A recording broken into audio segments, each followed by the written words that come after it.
hard to believe that 20 years ago that tornado came through La Plata, changing the course of our town forever. We were getting our kiddos ready for bed because it was a school night, and our neighbors had alerted us that a tornado was headed our way. We weren't quite sure that a tornado was actually going to touch down in southern Maryland, but we took every precaution and took care of our kids, and sure enough, well, we know what happened. The tornado came through. The devastation was unbelievable, but the community coming together is what I remember most about the tornado of 2002.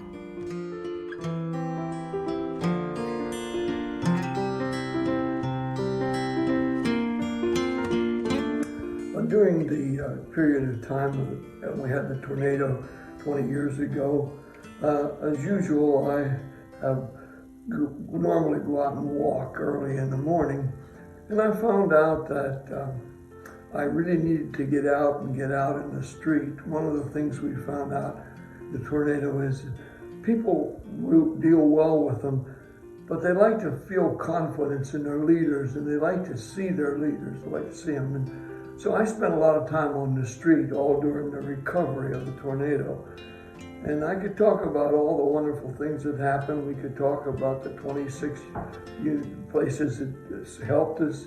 Could talk about the 600 people that started when we cleaned out the place. But the one that sticks in my mind, or one of the places I walked in the morning, is one of the neighborhoods that had been hit very badly.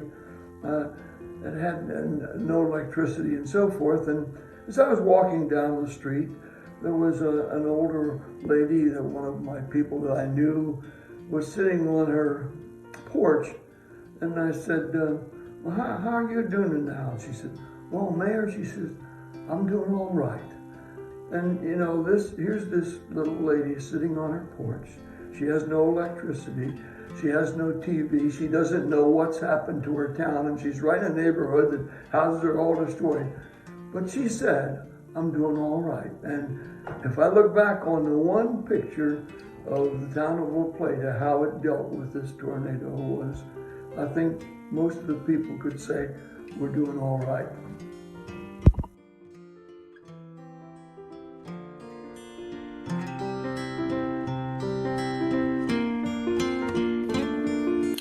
Good morning. My name is Rudy Carrico Jr. and my recollection of the events back on the day of the tornado started with my family, my young family, being down in Sandgates area of St. Mary's County on the Patuxent River, enjoying the day. But then we had these weather alerts, and as a result of the weather alerts, we came back home to Bryantown here in Charles County, Maryland. The skies were so ominous, and I kept my eye on the clouds as Robin and the kids went down into the basement. And as we know, the tornado hit that evening. I learned from various sources in law enforcement that there had been a tornado that struck La Plata, but I wasn't allowed into La Plata that evening, and that made sense. The next morning, went to La Plata, tried to go the Route 488 first, but couldn't get in that way. Then backtracked and came into Washington Avenue, and because I was a property owner, allowed to tour or walk through the town of La Plata. Mr. Will Greer Jr. and I and Mr. Jenkins walked through the town of La Plata in awe as far as the devastation and destruction. It was like a war zone. There were only a few of us walking around the town, but it was just definitely something we had never seen before. The next day, my cousin Joe and cousin Tommy, we inspected the Carrico building, and these two cousins of mine, they're both young professionals, but they jumped right up on that third floor roof, the pitch roof, like it was what they normally did on a day-to-day basis. But we had to inspect everything that was going on. and take action as best we could to mitigate the situation. Also remember the Amish and how they did the blue tarps everywhere, and it was quite a job for them to do that, but they came in and they were from St. Mary's County, I believe, but they came in and they didn't ask for money. I'm sure that's just the way they are, and they helped the town of La Plata to mitigate the situation and preserve what could be saved as far as from weather and damage, because it takes a long time. It takes a long time to reconstruct. And we were able to reconstruct with the help of the entire family. We bonded together and did that for the Carrico building. And you know, some people say that the Carrico building didn't receive as much damage as, for example, the Mud building or Mitchell Supply or Martin's. They say because the termites were holding hands.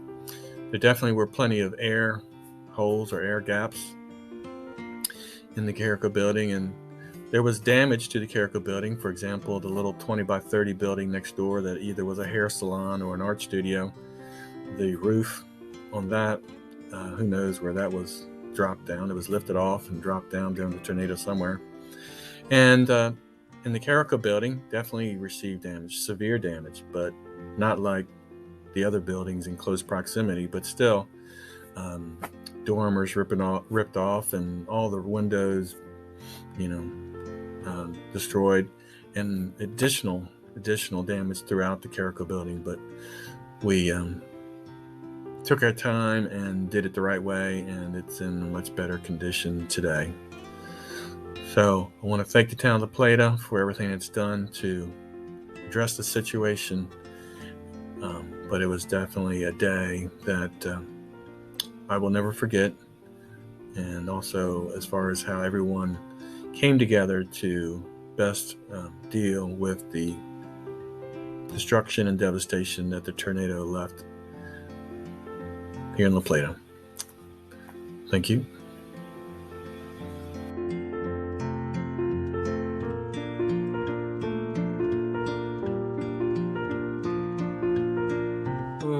I do remember that Sunday when the tornado hit, but it was as clear as day in Mechanicsville, where I live. I still live in Mechanicsville. And if that F4 tornado had come straight up Route 6, instead of zigzagging through the other counties, I know at a level, my home, I would have been my basement. I would have heard everything just being scrunched by that tornado.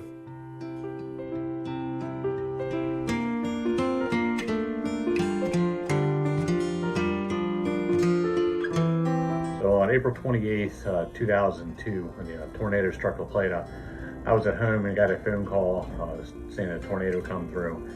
At the time, I was the assistant EMS chief for the Hughesville Volunteer Fire Department. So I responded to the firehouse with my wife, who's also an EMT, and we were told the La Plata was basically destroyed. So we had a spare ambulance that had no equipment on it. So we threw as much equipment as we could find in the back of the ambulance and made our way to La Plata. And as we were coming into town, I couldn't really believe the devastation. We had to kind of swerve through people, through debris everywhere. Made our way to the firehouse and the staging area. At that time, we learned that the tornado had also struck Hughesville area. So we responded down to the Hughesville area where we set up a temporary triage area at the firehouse and assisted with entries and people that were stuck in their homes down in the Hughesville area. For the next 2 weeks, I spent 12-hour shifts working here in La Plata, pretty much nonstop. It's definitely an experience I don't want to ever go through again, but I was proud of the way the town came together and how emergency responders, public safety, public works crews all got together and worked together and made La Plata a better place in the long run.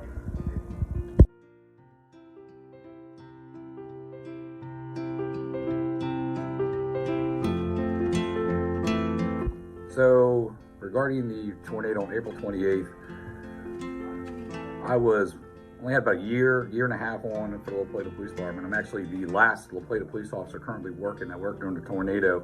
I was actually on my front porch at my parents' house in La Plata, just outside the town limits. and I saw some hail coming down, and shortly after, my next telephone went off, and it was a communications let me know, like, hey, there was a tornado coming through that just came through the town and destroyed it. And I thought it was a joke at first, but after the hail come down, I'm like, she's probably not joking about this. So I immediately went to my police cruiser. I turned on my radio, and I heard a lot of commotion about a tornado, and I was like, this is real. And so I ran inside, and I immediately threw my uniform on without even being called, and immediately rushed to the town. As I turned onto Route 48 from Hawkins Gate Road, I was like, wow, look at all this traffic. I mean, it was literally backed up to just past Hawkins Gate Road from Charles Street and 48.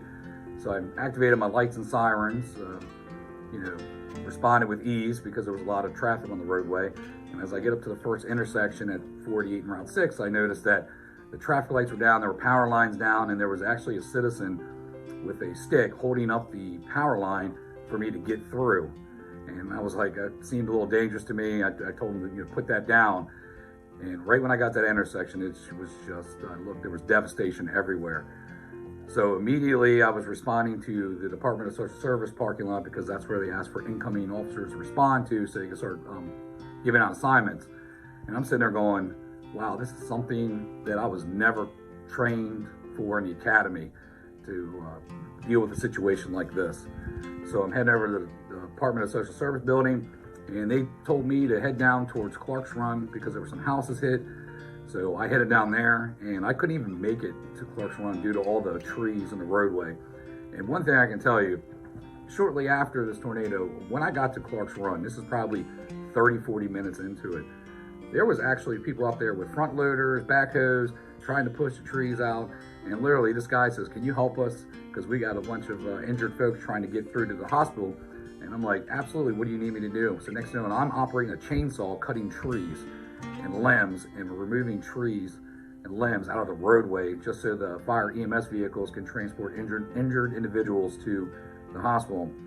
Once I got done doing all that, it ended up started checking houses in Clark's Run, climbing through trees. We had to go to one house that was about a quarter mile off the road to check on those folks. So once we cleared some of the residents, make sure everybody was okay, finally I was able to meet up with guys from our agency, and we're giving out assignments. So being the rookie for the department at the time, I was given the 8 o'clock at night to 8 in the morning shift. And I did that for about almost, I would say, a month, with maybe one day off. And what I did during that time was, my job was to basically sit in Quailwood at the entrance to make sure that people that were going in and out actually resided in the residence, because we were trying to protect everyone's property. Actually, when I went back into Quailwood, I was just amazed of all the destruction that I saw. I saw houses off of foundations. I walked up to one house that was completely shifted out, and there was nothing but a basement. I've actually saw several individuals that were hurt actually on the initial day. I was able to give first aid to those individuals and get them in the back of a pickup truck to rush them down to the hospital.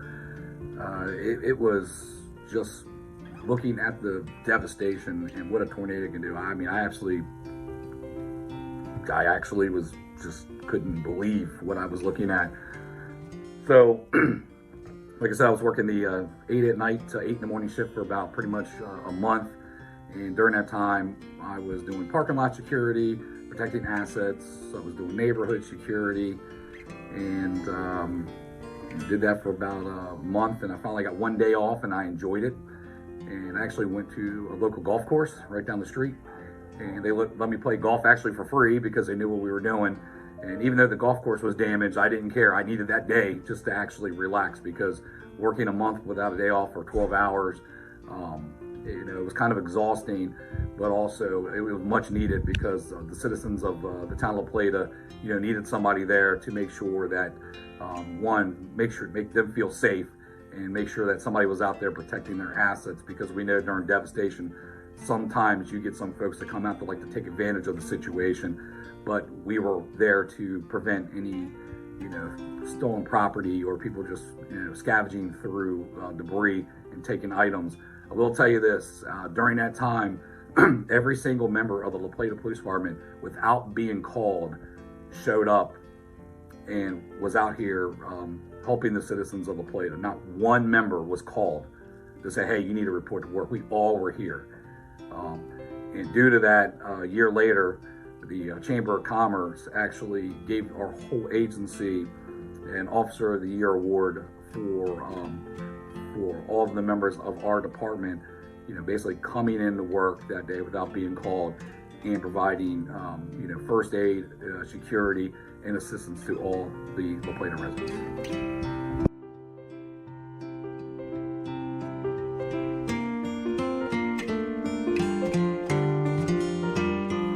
Hi, my name is Wayne Whitfer, and I live on Washington Avenue in La Plata. It was just about 7 o'clock, and I went out to my porch with a glass of tea, and I heard this loud noise like a train was coming. And I called my wife and I said, come out here and listen to this. And she said, well, it's a train. And I live right by the railroad tracks, but they're behind me. I said, no, that's coming from like Quailwood. And then we looked and we saw the tornado coming directly at us.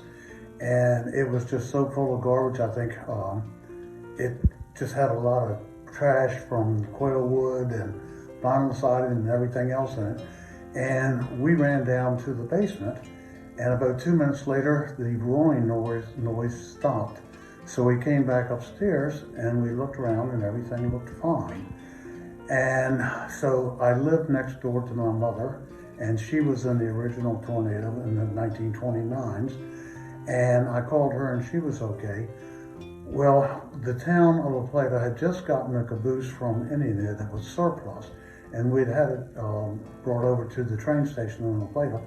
So I told my mother, I said, I'm going to come get you and let's go look and make sure the caboose is okay. And I actually thought that the tornado had jumped over us and totally missed us. I did not know it had been going downtown. So I picked her up and we went down. We didn't go through the downtown area. We went through one of the side streets and we got over to the train station, and the caboose and everything was fine. And so I started to go down Route 6, the main street in La Plata, and that's when we saw all of the devastation, and the cars turned upside down and the buildings destroyed, and it was quite a shock. And then we came home, and Mayor Eklund at the time, he was meeting with Mary Levy over at the courthouse, and we went over there and they started putting together the plans of how to try and get people down to help us try and locate people that might be trapped, and talk to other towns. We needed as much help as we could possibly get with the amount of devastation we had. The two greatest groups I think that came down to help us was Washington, D.C. They had very wonderful emergency planning standards, and Ocean City had it also, and they broke the whole town up into grids and went grid by grid looking for people, and then on the cleanup it was grid by grid looking for people. Then we got a lot of help from the state of Maryland, and we rebuilt, and I think La Plata is a lot better. It was said that the people died, but I think La Plata came back a lot stronger than we were, and we got the opportunity to know all of our neighbors, and the Amish came up and they were a tremendous help on helping clean up and do all that. And that's my story.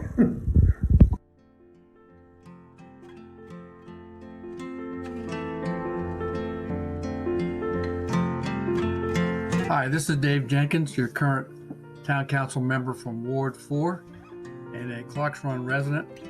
I remember the tornado quite well. I was driving back from New Jersey from a visit from my in-laws, and we hit Waldorf. We were driving through Waldorf and could see the cloud moving across. We were lucky in that our house had some damage, but we had great neighbors who threw a tarp over my roof to prevent rain. And even to this day, I still remember the great town spirit that brought La Plata back. So I'm thankful for my neighbors, and thank you for the great work the town has done to recover and move forward as a stronger community after the tornado. Thanks for allowing me the opportunity to do this. Thanks.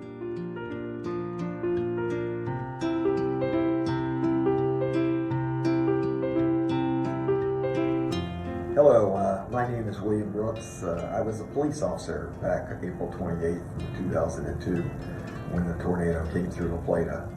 I happened to be working evening shift that night, and they were calling for reported storms. So we were joking at roll call about the storms coming in, and one of my partners said to me, he said, if you see a little old lady riding a bicycle with a dog in a basket, it's time to run. So about 7 o'clock that night, they called out for heavy storms coming into the area, and one of the officers reported hail. So to protect the police car, I went to Dr. Sanchez's office, which was at that time located across from the Dash Inn on Charles Street. And it had a portico for the patients to get in and out. So I hid the cruiser under the portico in hopes to keep the hail from damaging the cruiser. And as I'm sitting there, and I'm watching the storm come out, and the windows in the car start actually vibrating. So I rolled down the windows to equalize the pressure, and then got out with my Polaroid and snapped a picture of the tornado as it was coming through. I watched the roof from Mitchell Supply and stuff come through. Then, the storm got closer and closer. I watched the roof of the portico start to lift up, and I'm thinking it's going to come down on top of me here. This is not a good place to hide. But about that time, trash can, I remember watching a dumpster blow across the road and come hit the curb and stuff. And a lady pulled in a van, and just as she pulled in, all of her windows blew out. She had some kids in the car. Looking across at the Dash Inn, and I watch a wire come down, and it was actually arcing on the ground, bouncing and stuff. And the roof over top of the gas pumps bent. And there was a person standing there holding a gas nozzle into their car trying to pump gas, couldn't figure out why it wasn't working because the electricity was gone at this point. But then the whole Dash Inn just blew apart, and the storm turned and went across the parking lot of the hospital, took out all the lights of the hospital parking lot, but didn't break a window in the hospital itself. And it was gone. It was just that quick. It was so fast. And I looked out and I realized that I could see over a couple of streets that I never could before because the trees had all been cut off. Kind of gave me what I thought to be the impression of an ant when a lawnmower comes by. It just, the way it cut everything down. So I took the car and I checked on the lady and the kids and told them to walk over to the hospital, and then I took my car and blocked off Charles Street because there was no getting down there. There was trees and poles and wires and everything all across Charles Street. And I remember a young man coming up to me. It looked like he was a brand new EMT. And he said, "Officer, what can I do?" And I said, why don't you set up a triage here at the pharmacy right there where the theaters are? And I said, and I will send the patients to you.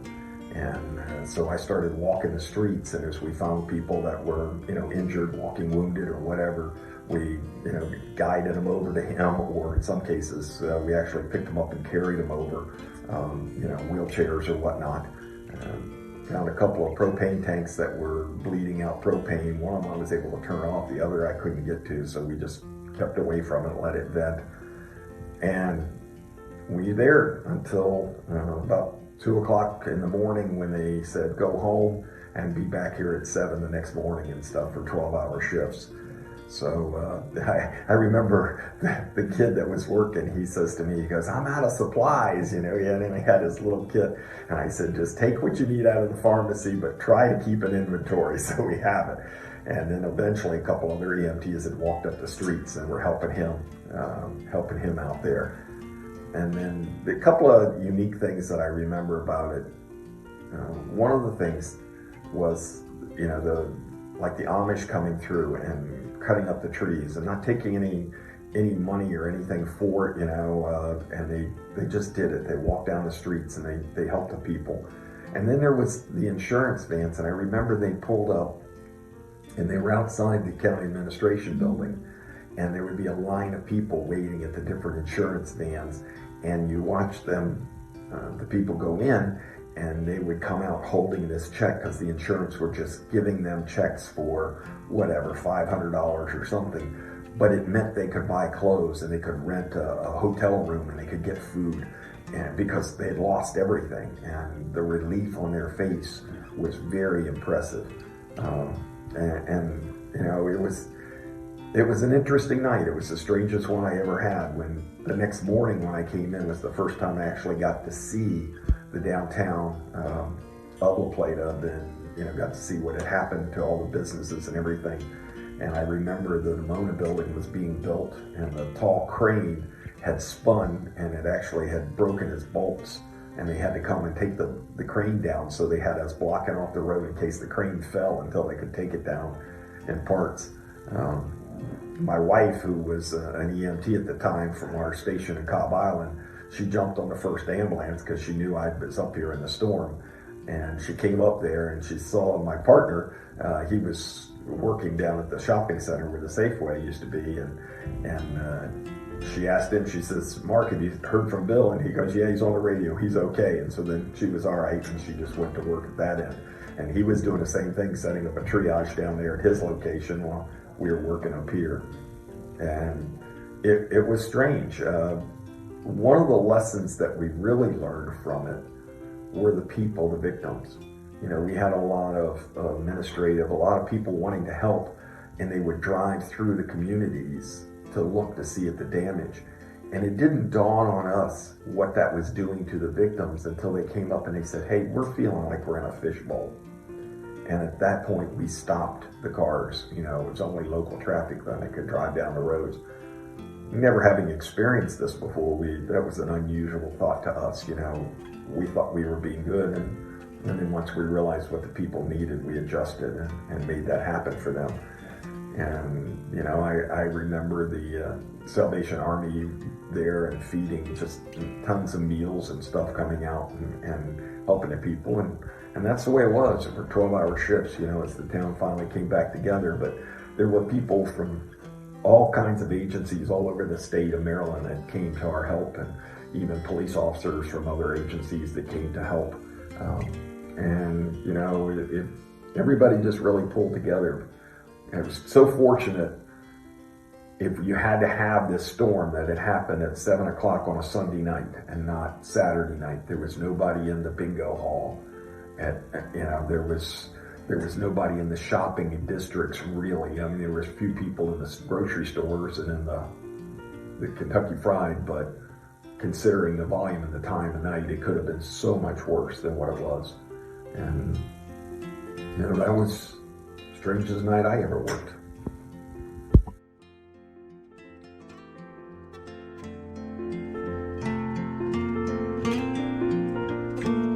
Morning, my name is Van Mitchell. I was a business owner in 2002, a resident of the town, and a delegate representing Charles County. The things that were interesting to me the night of the tornado was just how well the community came together, between the town, the residents, the law enforcement, EMS, as well as county government and state government.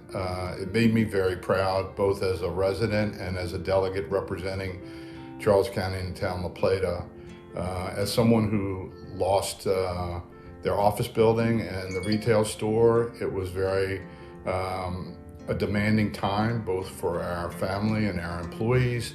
But because of all the help from people like the Waldorf JCs, the Amish people, our neighbors, friends, like the Cheney organization, E.L. Sanders, and many companies that we had worked with over the number of years we'd been in business, it made our situation a whole lot better. We were fortunate to have locations in Hughesville and our warehouse that we could still operate, but it was very unsettling for our office people and our people that ran and worked the La Plata store, as well as our tenants that were members of the buildings. Many of you probably don't know that we were a retail establishment there. It's now known as the Green Turtle. The family has redeveloped the properties on both Howard Street and St. Mary's, and it's been an integral part of the redevelopment of downtown. That particular evening, my wife was out of town, my children were at church. I ended up going in to check on a neighbor on Wycomico Street and Oak Avenue. And then someone came up to me and asked me if I'd seen our store. And that's when I walked over and saw the destruction to the retail store. From then on, it just became a work in progress to try to make sure everybody was okay and to start to clean up the next morning. Again, just very proud of everyone and the way people, again, came together, all the way to the folks that I served with in Annapolis and giving the town funding the following year. So glad that we've had a safe 20 years since then and look forward to the next 20 years. Thank you.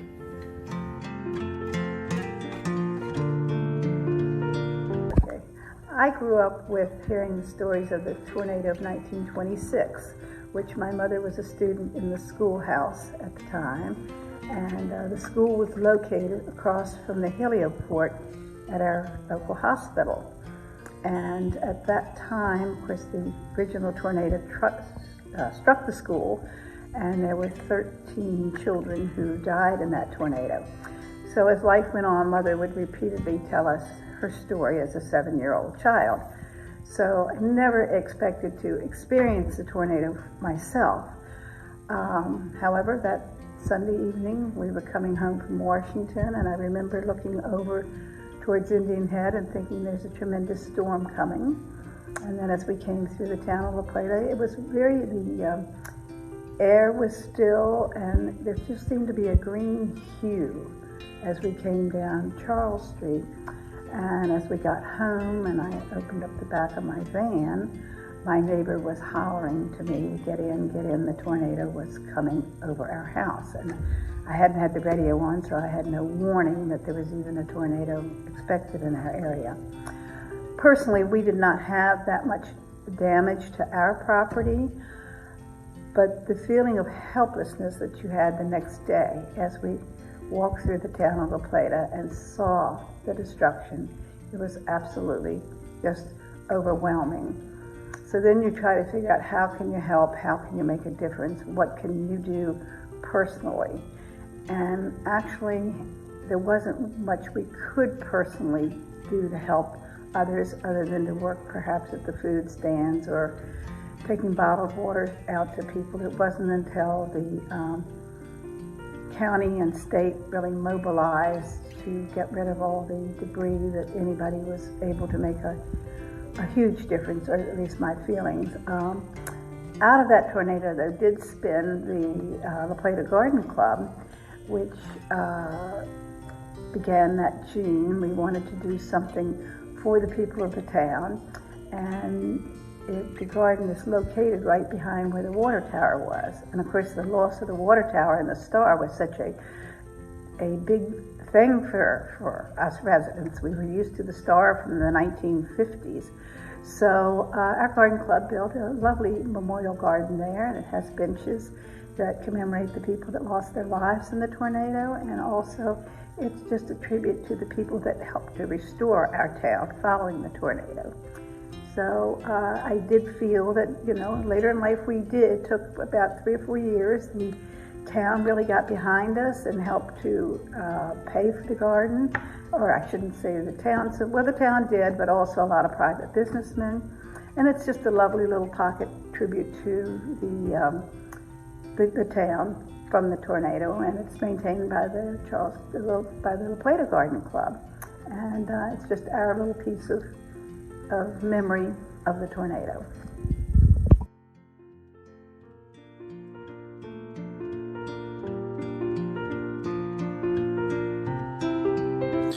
When I first heard about the tornado 20 years ago, I was in college. I was out of state.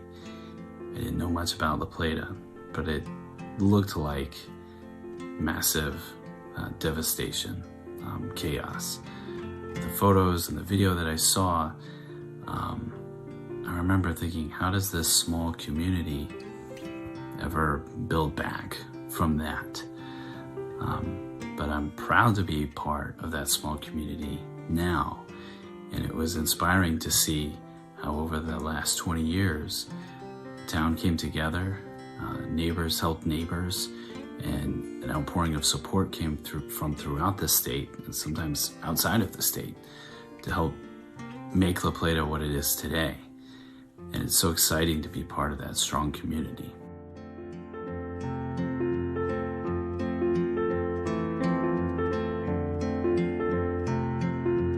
Good afternoon, my name is Mark Powers. I was a police officer with the town of La Plata in April of 2002 when the tornado hit at, if I remember correctly, 7:06 p.m. in the evening. One of the most things that stick out in my mind about this tornado is the erratic way that it went about hitting certain properties and then jumping over certain properties that there was no damage whatsoever. And some buildings were completely damaged. And you would see some houses that would be perfectly intact, and then like a house down or two houses down from it, there would be houses that were completely off their foundation. And just everything gone. And one day I was riding through the backside of Quaywood into Morgan's Ridge, and there was a white two-story house that I noticed the left upper bedroom was completely exposed, so because the front wall was missing, the roof was gone, and I believe it was a girl's bedroom because it was painted pink, so the side wall was up and the back wall was up. And on the back wall of this bedroom was a bookshelf hanging there, and there were some books perfectly lined up still sitting on that bookshelf. And it just brings to realization that as the winds that went through there, the destruction and everything else, that it would take out a whole room but leave those set of books still sitting on the back shelf of this girl's bedroom. And the destruction that you see and everything else, it's hard for you to wrap it around your head and take it all in. It's a day that I hope we never have to go through again. And that's the memory that stands out the most in my mind.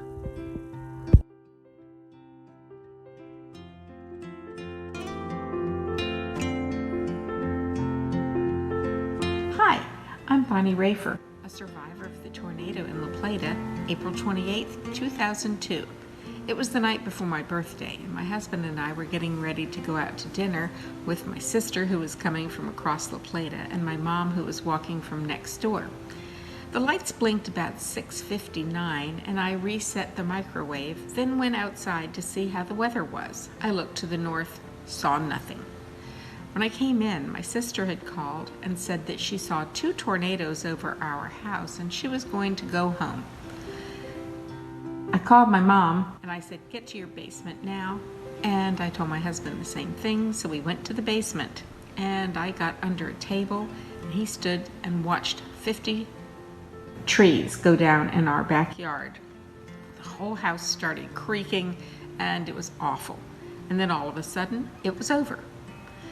As we emerged from the basement, we saw 2 huge trees across our dining room and living room, and a wall that my husband had been previously leaning against was pushed down in the basement right by where he was standing looking outside. It was terrible. I've never seen such a mess in my life, and we were just grateful to be alive, and my mom was okay and not caught out in it, and my sister and her husband were happy and safe in Clark's Run, but they had kind of skirted it too. So in the course of the next few days, we had to clean everything out of our house, which was condemned, and we relocated for about a year. Anyway, everybody was safe, and we built back and have a beautiful house now. And so I'm just grateful to be here to tell my story. Bye.